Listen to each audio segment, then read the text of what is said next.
So, how are you doing, mate? I'm all right, yeah. I'm all Brilliant. Well, you look good. It looks like Jerry Shetty's not going to make it. We can't get hold of him at the moment. Can't we? Oh, well, don't worry about that. It's all about you now. So, I mean, you don't really need any introduction, to be honest with you, because everyone knows you. But, I mean, what are you up to now? What's the most current thing you're doing at the moment? Well, we just did the last couple of Godads gigs. We got we're going to work on a new album. I've got a new book out over there. I've got a collection of stuff from the Sounds days called Riff Raff, Rebels and Rock Gods, which has just come out. That's come out as a 6-hour audio book. And because it was an audio book, people said we want to get it as a book, so we put out the script as an e-book. Yeah. And then people said, no, we don't want an e-book, we want an actual book. So the actual book is now available via Amazon, print to order, so print on demand, so you can get all of that. And it's got stuff, all really the best stories from back then. The going on the road with the Exploited to West Berlin before the wall came down, and Hanoi Rocks in India, and ZZ Top in Vegas, stuff like that. It cut you really. It's Angelic Upstarts when they played a prison gig. Yeah. Up in Accrington Prison, because the chap who booked them, because he thought they was a religious band, because they had angelic, he thought they must be a Christian band because they're angelic. And they come on stage, they put up a big banner, peace, fuck law and order. Fucking great. I didn't think we'd get out of there alive. Oh, brilliant. But the one thing we would like to know is how did a working class boy, right, become such a media mogul and become a journalist? When at the time when you become a journalist, it was almost in the hands of intellectuals, wasn't it? People who'd been. I mean, did you go to university? I went to Polytechnic, but I did my journalist training on the Socialist Worker, which was the International Socialist paper with Paul Foote. Yeah. And then I've come out of there and I'm doing a fanzine. And in 1978, Sounds were looking for a staff writer, and I just went up and met them, showed them what I'd been doing, showing the fanzine, and they said, well, do some reviews for us. So I went out, for 10 days, I went out and saw a band every night and reviewed it, and put the review through the door. I did about 14 reviews in 10 days, and they just phoned up and said, you got the job. So it's absolutely a dream job. Yeah. And the first gig I reviewed for Sounds was the Specials playing the first gig they ever played as the Specials, because they'd been at Coventry at Max till the day before, supporting the Clash at Aylesbury. And I thought, I'm getting paid for this. It's unbelievable. Well, I heard that as well. That was the same as like Danny Baker, wasn't it? When he got involved in the NME, wasn't it? In them days, it was like that, wasn't it? You could literally, it wasn't like you have to get a CV together nowadays. You have to do this. You'd be vetted. You know what I mean? If you've stolen a lollipop when you were 6 years old, you can't get a fucking job anywhere. Danny did it on sheer force of personality. He's got the personality of a heat-seeking missile. He's so overpowering, and they took him in to answer the phones. That's all he was supposed to be doing, Dan. But he just made such an art of it. They said, oh, we'll send him off to do some reviews. So even though he was really into Earth, Wind and Fire and bands like that, but he was going out and doing Sham 69 and all the early earthy punk stuff as well. Well, you covered them sort of. Was there a link between the NME and Sounds at the time? Because there was a lot of hatred. Yeah, it was rivalry, wasn't it? Well, we always thought NME was a student paper. We always thought it was a bit stuck up and posy, and you had people like Paul Morley and Ian Penman who were really. It was like a fucking thesis. Everything they wrote. It was like you had to have got a master's degree in something to understand it. We always thought of ourselves as the street paper. Yeah. We were going out and, I mean, you looked at Sounds now. Sounds, when you look at it now, it was doing more black music than any other paper. It was any other rock paper. Obviously, new wave of British heavy metal. Everything that was happening at street level, we were covering. Yeah. Well, you were promoting the bands rather than promoting yourselves, like most journalists do, don't they? To be honest. Yeah, I think so. Yeah. I think so. Yeah. So, so when you went on to that, but how did you actually get into it? What was the first thing that you got from? I mean, you were never when you started the Gonads. Yeah, was it the Gonads first, or was it the writing first? No, I had a band when I was at school called Pink Tent. Called what? Pink Tent. Pink Tent. Which was like Did you hear that? Pink Tent. It was like some sort of Monty Python reference. I can't remember what it was. It was anything else. And we really just did 12-bar blues. That's all we could play. Really basic stuff and just blues, really. And when punk came along, we thought, right, we'll speed this up. But we didn't really do anything outside of Charlton. We just played in our local area. Yeah. So what were your influences at that time? You know what I mean? Before punk? Before you saw... Before punk? Yeah. I really grew up loving reggae. Reggae was, for me, when I was like when I was 13, 14, my record collection would have been Bob and Marcia, Desmond Decker, all of that stuff, Jimmy Cliff, fantastic stuff. And then 1970, it was like a Sartori moment. I'm sitting there watching Top of the Pops one night, you've got Black Sabbath and Deep Purple on the same, fucking hell, it's something else, this is brilliant. And then obviously a bit later, Glam come along. And then by the mid-70s, it got a little bit dull, because it was all jazz funk and stuff like that, and jazz rock, and it was all disappearing up its own arse, really. Yeah. And then as soon as I read about the Pistols and the Clash, I thought, this sounds like a bit of me. So I started getting all that. But the old pub rock circuit as well. The hot rods. In fact, they corrupted me with cocaine. I never knew. I went on the road with Ed in the hot rods, and he said, all I'd ever done, all we ever did, any of us as kids, was speed. That's all we ever did. And I've got the stayed in one, was it Dave, the guitarist? I can't think of his surname. Dave Hills, was it? And he's gone, enjoyed some of this, chopped out. I said, I thought it was sulphate, it was cocaine. So all of a sudden I'm on cocaine. But and you never look back. You never look back. Do you think pub would have happened without the pub rock scene happening? Do you think it would have? I think something would have happened. Yeah. I think something would have happened. I mean, it was starting to develop. There was a lot of things happening at the same time, concurrent. You had the pub rock scene with the Feel Goods, obviously, and but at the same time, you also had a lot of bands in East London. You had Maiden were playing before punk and parallel to punk, and people were saying it was a post-punk thing. It wasn't. It was parallel, and it was the same sort of energy and the same sort of speed, but obviously different subject matter. Something would have happened. Energy would have come back, yeah. Is it true that they asked Iron Maiden to, when they first got signed to EMI, they asked them to cut their hair and spike it up? Yeah, and in fact, someone tried to book him into the Roxy, but Steve wouldn't have it. He just wanted to keep it as it was. He had his vision what it should be. Wouldn't that be brilliant, seeing Iron Maiden at the Roxy in 1977? How would that have gone down? It's also true that EMI wanted them, it was a toss-up between them and the Rejects, who should do Bubbles as a single. Right. And the Rejects sort of fought for that. Oh, right. Well, so Iron Maiden could have done that? Iron Maiden could have done that, yeah. Do you think it would have gone down better? I think it probably would have had less consequences. So how did you get involved with the Cockney Rejects? Were they the first band you really sort of like homed onto? And the Rejects really conned me, really, to be honest with you. They contacted me and said... Are they here? No. No. Mick was here last night, I didn't see him. In the crunch, isn't it? No, they phoned, they contacted me, just rang me up at Sound and said, like, we're this band, the Cockney Rejects. I thought, well, that sounds good. And he said, well, can we meet? We got this stuff, we do this. So I met them in the pub, and they were telling me they had a full band, and they were being gigs and all that. Yeah. And they obviously hadn't. It was just fucking them in their bedroom, basically. Yeah. But then I heard the songs they did, and the songs were fantastic. You know, like, the first time you heard, freedom, there ain't no fucking freedom. You thought, yeah, that's it. Yeah. Because it's real, wasn't it? Yeah. It was real. It was real. Contrived in any way. And the thing is, like, I'm not going to make a big thing about it, but when punk started, there was a lot of people pretending to be working class. Yeah. And then the Rejects come along, and they were and the Upstarts come along, and they were the real thing. They were the kids from the Tower Blocks. They were the kids from Dole Cubes, etc. They were Docker's sons. The Upstarts were Miner's sons. Benji had been down the pits. Yeah. They were the real thing. And it doesn't make the earlier stuff. Doesn't diminish how good it was. It just means it was different. Yeah. Well, I mean, the arty, we call it the arty-farty stuff, but I mean, the street punk does mean a lot more to yourself, does it? I just get on, I mean, still love it. And you see a band and they make that instant connection with you. It's more me, really. But then Morrissey is one of the most famous sort of, well, if you say famous, don't know that word, but Cockney Rejects fan, isn't he? He's a big Cockney Rejects fan, isn't he? Bizarrely, yes, yeah. He loves them, yeah. He used to come on to him, didn't he? He used to come on as his intro record to Ready to Rock, wasn't it? He did. Morrissey, Ready to Rock. He used to come on with an Upstarts t-shirt on too, didn't he? He loved it all. He just likes confusing people there, doesn't he? Yeah. He's very confused himself, but we won't. So, I mean, you've always been sort of thought of as, like champion street punk.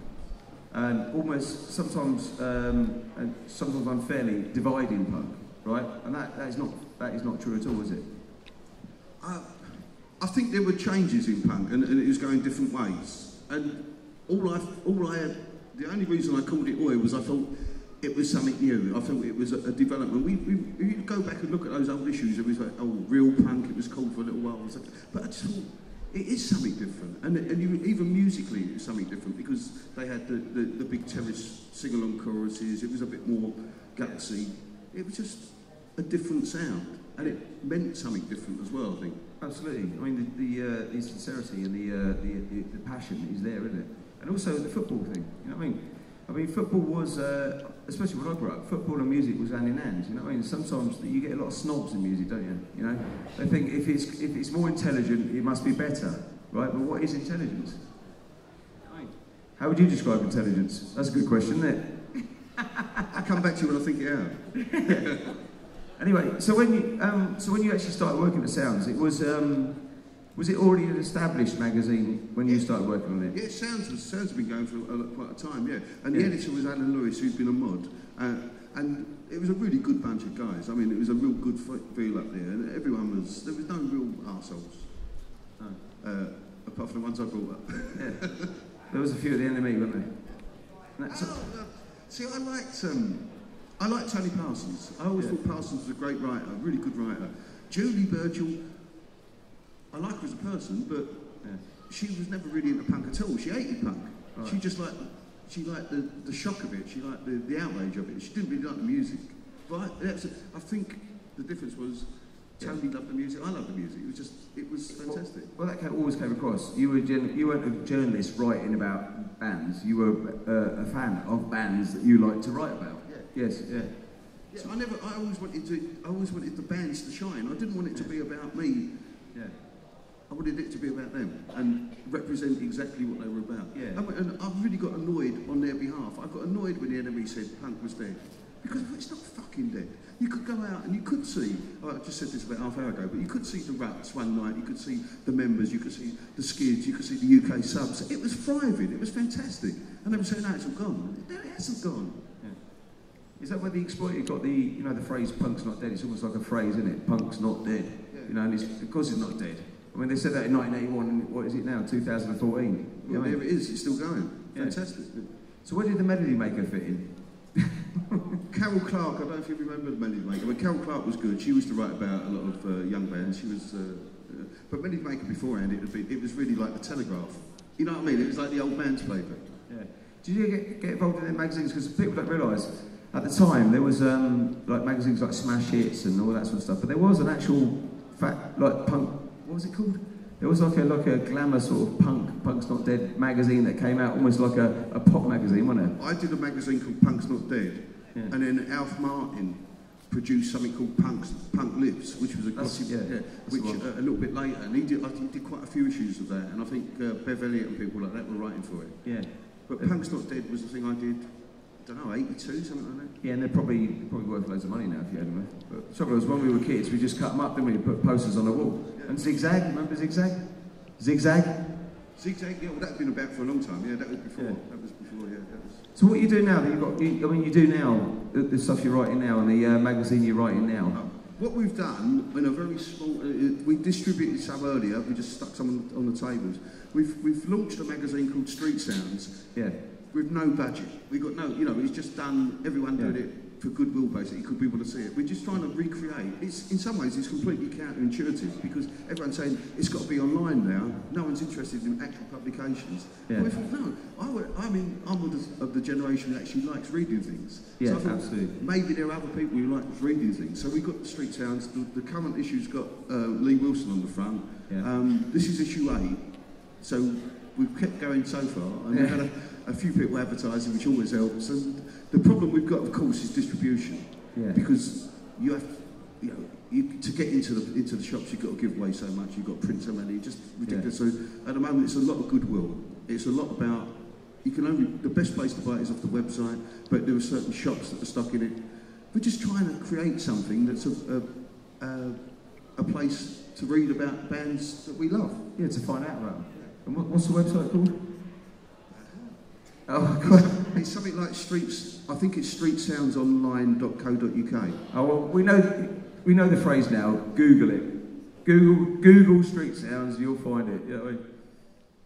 So, if you but what about the gonads though?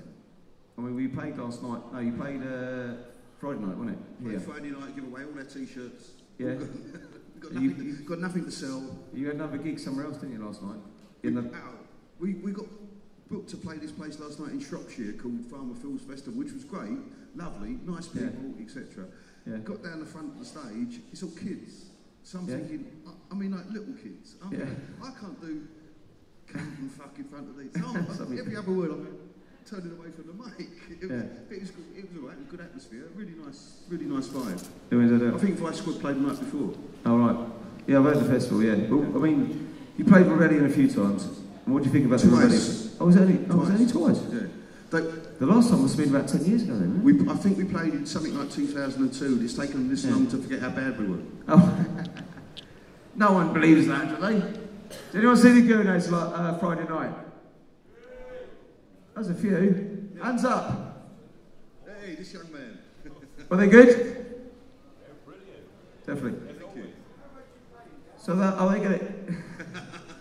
So is that something you want to continue? Is that something you want to continue to go now, or is it going to be sort of like a one-off sort of events? We're taking a bit of a break for now. I mean, there's certain... I think we do benefit gigs.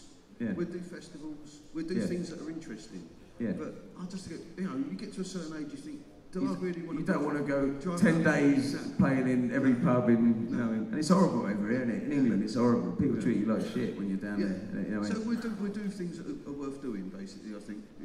We don't, as the song says, we'll never die until we die. But there's no gigs in the books at the moment. Another thing that interests me is how did you get into being a TV pundit?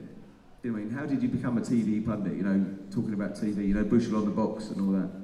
I mean, how did it happen? Was it a drunken conversation in the pub with someone? What I think it was is I did Charlie Catchpole went on holiday. Yeah. And someone said, "Oh, we like his reviews because they like the humour in the reviews." He said, "Stand in for Charlie Catchpole," and Charlie Catchpole never come back. Right. That's what happened, really. Yeah.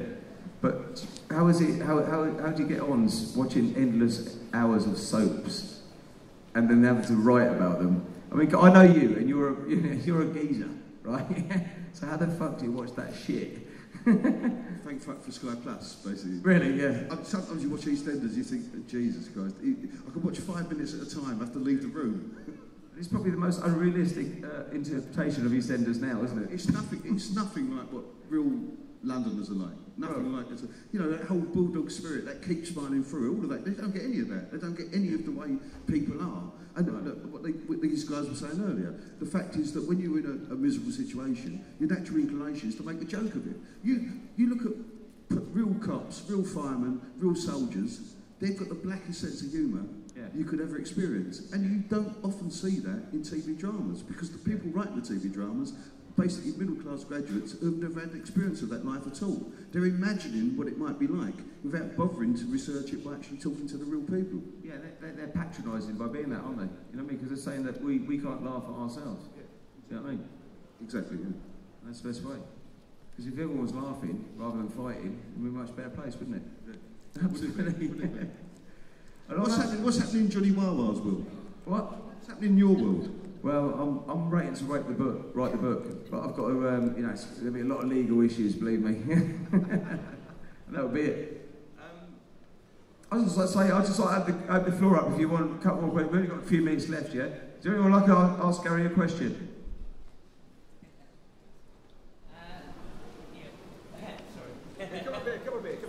Come on, boy. Yes, just one. Garry. I just wondered what you actually thought about your infamous quoting sounds at the end of '82 when you said "punk is dead." Right. I did that as a I knew this was going wrong. I did it as a wind-up, but I was also completely frustrated because all the bands I absolutely believed in went tits up around that time. You think the Rejects, obviously I loved, but they'd gone heavy metal, they'd done the hard rock album, you've got the Upstarts doing reggae songs, you've got Blitz had gone electro, and I thought, what the fuck's happened to all this? The Business stabbed their manager in the back, who was the guy who'd actually made them the business. And I thought, it's all ruined. And I thought, I'm going to wind these up, and just did that tongue-in-cheek, firmly in cheek. But it sort of upset a lot of people, didn't it? It sort of set things in motion to actually go downhill, I thought. Yeah, but he's. But I think Gary's done more for punk than a lot of people in the whole world, yeah. And Gary's done a lot for himself, and also I meant to touch on it. I didn't got no time, but he's also an author, a well-endowed author. Could you just mention the books that you actually write? The dodgy fucking, the dodgy detective guy. We're getting insulting messages from the stage hands here. What's going on? Okay, let's mention it. Riff Raff Rebels and Rock Gods is not available anywhere because it's only you can get it online. But there's a book over there called Face Down, which is the third part of my crime trilogy. If anyone wants that, that's there. And you'll be available if you want to come over there and talk to people after that. It'd be brilliant. Yeah. Let's give it up for Garry Bushell. Come on, that's been brilliant. Thank you. Thank you very much.